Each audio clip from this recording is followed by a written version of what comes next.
Reservation കോച്ചുകളിലെ അനധികൃത യാത്ര ഒഴിവാക്കാൻ കടുത്ത നടപടിയുമായി റെയിൽവേ. മെയ് 1 മുതൽ വെയിറ്റിംഗ് ലിസ്റ്റ് ടിക്കറ്റുമായി സ്ലീപ്പർ AC കോച്ചുകളിൽ യാത്ര ചെയ്യാൻ സാധിക്കില്ല. കൺഫേം ടിക്കറ്റുമായി യാത്ര ചെയ്യുന്നവരുടെ സുരക്ഷിതത്വവും യാത്രാനുഭവം മെച്ചപ്പെടുത്തുന്നതിൻ്റെ ഭാഗമായിട്ടാണ് പുതിയ തീരുമാനം. നിയമം ലംഘിച്ച് വെയിറ്റിംഗ് ലിസ്റ്റ് ടിക്കറ്റുമായി യാത്ര ചെയ്യുന്നവർക്ക് കനത്ത പിഴ ഒടുക്കേണ്ടി വരും.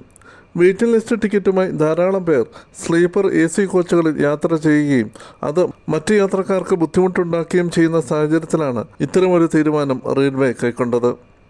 ചില ട്രെയിനുകളിൽ വെയിറ്റിംഗ് ലിസ്റ്റ് ടിക്കറ്റുമായി എത്തുന്ന യാത്രക്കാർ കൺഫേം ടിക്കറ്റുള്ള യാത്രക്കാരുടെ സീറ്റ് കയ്യേറുന്ന സാഹചര്യമുണ്ടായിട്ടുണ്ട്.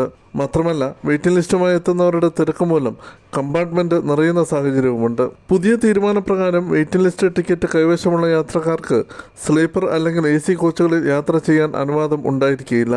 അവർക്ക് ജനറൽ കോച്ചുകളിൽ മാത്രമേ യാത്ര ചെയ്യാൻ കഴിയൂ. ഓൺലൈനായി എടുക്കുന്ന വെയിറ്റിംഗ് ലിസ്റ്റ് ടിക്കറ്റുകൾ കൺഫേം ആകാത്ത പക്ഷം സ്വയമേവ റദ്ദാവുകയും പണം തിരികെ അക്കൗണ്ടിൽ വരികയും ചെയ്യും.